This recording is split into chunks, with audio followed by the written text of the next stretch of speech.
Milí diváci, vítám vás u videa, ve kterém nebudu šířit galaktická moudra ani přemítat nad nesmrtelností Chrousta, ale brž u videa, ve kterém si povíme něco o tomto počítači Sword M5, což je 8-bitový počítač z 80. let minulého století a o tom, jak se na něm podařilo zprovoznit šikovným lidem tehdy v Brně, v Sword klubu, operační systém MSX, respektive upravený BIOS MSX, takže se daly pouštět MSXové hry na počítači, který není MSX kompatibilní. A jednu takovou hru si teď pustíme.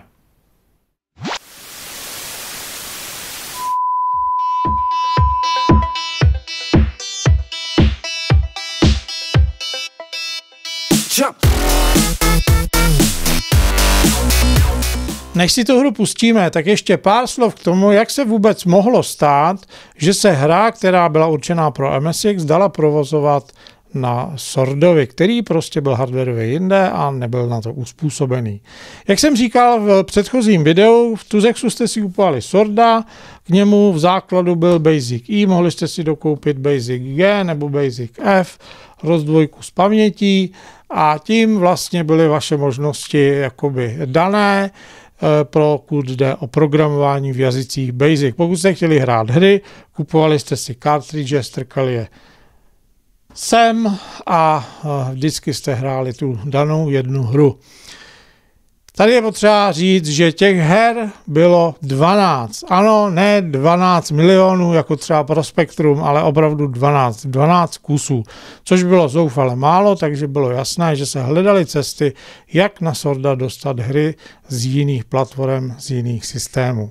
No a jedna taková cesta byla vytvořit paměťový modul, který by měl 64 KB, čili by umožnil procesoru adresovat RAM od 0 až po poslední adresu, což je FFFF, a do té ramky tedy nahrát upravený operační systém, nebo tedy BIOS z počítače MSX a samozřejmě tím pádem by mohly fungovat i hry určené pro MSX, které se na ten BIOS odkazují. To se v Brně nakonec povedlo. A v roce 1988, což je přesně před 30 lety, se tento systém dostal i do Prahy, a tedy i ke mně, a tudíž konečně jsem si mohl začít hrát hry, po kterých jsem jakoby toužil, ale na Swordu jsem je nikdy neměl. A protože těch her bylo na MSXu obrovské množství, tak samozřejmě ne všechny fungovaly pouhým jakoby převedením do toho Sworda, takže se museli různě upravovat a tak vzniklo, že tady v tom kufříku je celá jedna řada vlastně kazet, které jsou určené pro MSX, ale jsou upravené právě pro toho Sworda, aby v něm fungovaly.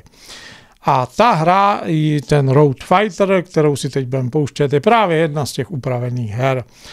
Úprava spočívá v tom, že když se zmačknou 2 shifty, to vymysleli právě v tom Brně, tak se hra zresetuje a nesmaže se ten MSX, který je nahraný v tom počítači, v té ramce. A případně já jsem ještě přidával u her nesmrtelnost, protože mě iritovalo, že prostě se nedostanu dál.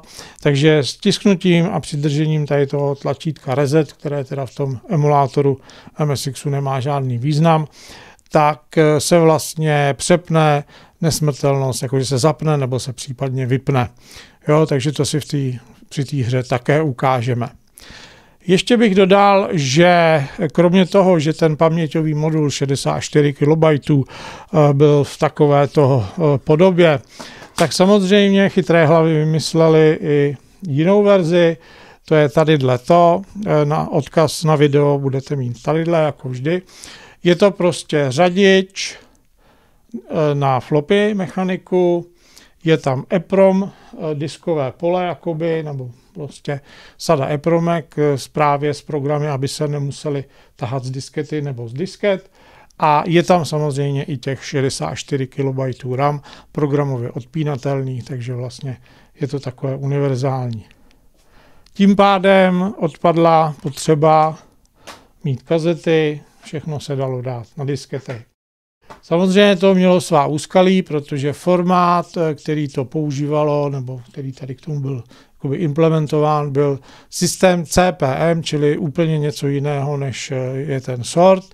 Zatímco pro sorda byla určená mechanika disketová, která použila úplně jinou sadu příkazů právě v tom Basicu F. Ta mechanika pro ten sort byla vlastně samostatný jakoby počítač, v kterém byla disketová mechanika. Komunikovalo to právě přes tohleto paralelní rozhraní, přes to PIO a vlastně ze sorda se tam posílaly příkazy typu dej mi data, zapiš si data, ukaž mi tohleto a támhleto. Jo? Čili úplně jiný systém, než tady ten řadič, který prostě fungoval standardně jako každý jiný řadič, kdy prostě musíte dát povel, najeď na stopu, najeď na hlavičkou na vrchní horní stopu, najeď na jeden z těch cylindrů, že jo, kterých je tam 80, přečti mi sektory od do. Čili úplně jiný způsob, než takovej ten dej mi data od do. Tam se vůbec neřešil řadič. Prostě ta mechanika byla autonomní, tím pádem vlastně byla soběstačná a dávala data, aniž by se muselo řešit, kolik má stop, hlaviček a já nevím co. Jo? Čili úplně jiný systém. A ty dva systémy samozřejmě mezi sebou nebyly kompatibilní a tím pádem basické programy nemohly ukládat na tu disketu, kterou tadyhle vymysleli v tom Brně a pak pan Stuchlík v Praze ji vylepšil. No takže tím pádem vznikla potřeba upravit Basic F tak, aby bylo možné pracovat s tou disketovou mechanikou. To úplně prvotně udělal Robert Hernady, Hedisoft, a ten udělal vlastně nějaký řadič, to bylo takový klub kodrátů a byla k tomu připojená 5/4 mechanika. Tuším, že 360 KB tehda. A to mi prodal posléze a já jsem to pak vylepšoval, takže jsem vlastně implementoval nějaký příkazy do toho Basicu, aby s tou mechanikou pracoval. A posléze, když se to změnilo na tu 3,5, která už měla 720 KB, tak by stálo bývalé byle za to ten Basic předělat, aby pracoval s tou vyšší kapacitou. Ale protože v té době už jsem se začínal zajímat o PCčka a jiné věci, tak na to už pak historicky nikdy nedošlo, což je škoda, protože dneska už to nedám prostě. I když ty zdrojáky jsem se teď pokusil najít a zveřejnit vlastně na internetu, aby je měl k dispozici každý, tak když jsem do toho koukal, tak já už jako přece mám 30 let, takže nedokážu ten program upravit tak, aby pracoval právě s tou 720. A špatné je samozřejmě, že ono to úplně dobře nefunguje, protože prostě něco je tam špatně a při zápisu na tu 720 to v nějaké fázi hodí error. Takže bohužel tato věc, která je úžasná, není bohužel doladěná, dotažená do konce. Pan Stuchlík by to určitě dokázal hardwarově poladit, ale protože pravděpodobně je mu dneska 100 let nebo nějaká takováhle cifra, tak už to asi taky neudělá. Takže to jenom byl takový krátký úvod k tomu, jak se dostávali nebo proč se dali provozovat hry z MSXu na sordu, protože se prostě udělala ta ramka 64 KB, do které se ten upravený MSX dal nahrát a pak se dali nahrávat i hry. Tak a teď už konečně si pustíme tu hru.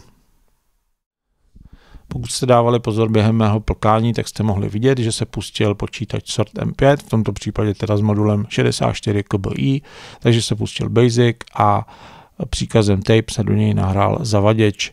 Zavaděč MSXu vymaloval kolečka, protože nedetekoval, že by v paměti byla předchozí verze MSXu byť poškozená a celý MSX se tedy nahrál potom z kazety. K tomu bych jen dodal, že MSX se nahrává pozadu, to znamená první kolečko je poslední blok programu a je to kvůli tomu, že když se počítač Sort M5 s MSXem vyrezetuje opravdu na tvrdo, že zpátky naběhne sordí Basic, tak ten vlastně používá paměťový prostor od adresy 7000 hexa nahoru k ukládání systémových proměnných a tím pádem tam je zrovna nahraný část nebo poslední blok toho MSXu, takže ho přepíše. Tímto způsobem, kdy se teď nahrává MSX pozadu, pospátku, vlastně dojde k tomu, že se nejdřív nahraje to poškozené a pak už se nemusí nahrávat, protože vlastně ten zbytek v té paměti je v pořádku, nepoškozen. Takže v případě, že bych vyrezetoval počítač, byl v něm ten MSX, pustil znova ten zavaděč, tak se vlastně všechny kolečka vyplní, jakože jsou už nahraný a dohraje se jenom ten zbyteček, takže to pak netrvá tak dlouho. Tohle bylo velmi chytře vymyšleno právě těmi mládenci z Brna. K tomu bych ještě dodal, že z Brna původně přišel MSX 1.B, který používal původní formát kazet, který vlastně nemá kontrolní součty, takže když je ten záznam poškozen, tak se to nepozná. Já jsem ten MSX 1.B předělal tak, aby používal formát kazet pro Sorda, který ty kontrolní součty má, takže se kromě toho, že bylo zajištěno, že ten záznam bude nepoškozen, nebo když bude poškozen, tak se to zjistí, tak se dali i ty programy kopírovat normálně sordními programy pro kopírování kazet. Ten MSX jsem pak pojmenoval 1.C. Později jsem pak ještě do toho MSXu zaimplementoval to samé, co do toho Basicu F, to znamená ten řadič Western Digital pro řízení floppy mechaniky přímo, a ten basic jsem teda pojmenoval 1.D, protože existuje 1B, 1C, 1D, každý dělá něco trošku jiného, když se pracuje s daty. Tolik tedy k tomu, jak se nahrával MSX do Sorda. Na té obrazovce, kterou jste mohli vidět v levém rohu, pak se nastartoval ten systém MSX, což byla ta modrá obrazovka. Tam se potom zadal ten příkaz pro nahrání programu z kazety, který tedy bohužel nevypíše vůbec nic, takže to vypadalo, že se nic neděje, ale ve skutečnosti to nahrávalo právě tu hru. Ta se potom spustila a mohli jste vidět takový gameplay, který jsem docela lamil zcela úmyslně, aby právě bylo vidět, jak ubývá palivo a nedojedu do konce. A teď sledujete gameplay, v kterém jsem aktivoval nesmrtelnost. To bylo takovéto v tom úvodním menu, jak počítač na chvilku zamrznul a zvuk hučel. To bylo právě to, jak jsem držel klávesu reset. Ono to pak jako běží ve smyčce a čeká to na to uvolnění té klávesy reset, takže po tu dobu je ta hra vlastně zatuhlá. Tím vlastně poznáte, že se ten reset opravdu zmáčknul, že se opravdu aktivovala nebo deaktivovala nesmrtelnost, protože ono je to opravdu udělané, takže prvním stiskem se zapne a druhým stiskem se vypne. V tomto případě nesmrtelnost znamená, že neubývá palivo během jízdy, ubývá palivo během bouraček, jo? Takže to je teď v té hře vidět, že vlastně s každým nabouráním mi trošku ubyde, zatímco během normální jízdy neubývá palivo vůbec. A protože smyslem tohoto videa není dohrát hru do konce, ale jenom ukázat, jak vlastně se nahrávala do počítače Sord M5 z kazety, jak strašně dlouho to trvalo a jak ta hra nakonec vypadá, to znamená, že vypadá stejně jako originál, víceméně zvučí jako originál na tom MSXu. A poslední věc, kterou tedy chci ukázat, je to, že se dvojím stiskem shiftů, nebo respektive přidržením obou shiftů na klávesnici počítače Sord M5, tak ta hra se ukončí a nastartuje se znovu ten MSX, aniž by byl poškozen. Jo? To je to důležité, že dřív to fungovalo, takže jste museli zmačknout hardwareový reset, čímž se šlo do Sorda, ten Sord poškodil kus toho MSXu, takže jste to museli dohrávat. Právě ten nápad s těmi dvěma shifty, že se tedy hra resetuje, aniž by poškodila MSX, přišel z toho Brna a byl velice užitečný, takže jste vlastně skončili v MSXu a mohli jste rovnou začít nahrávat další hru. No a to je vlastně z tohoto gameplay vše.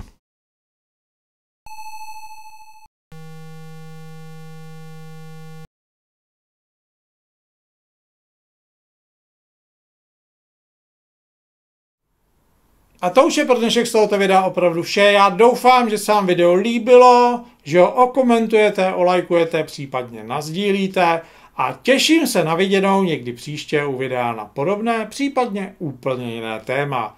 Nashledanou a mějte se krásně.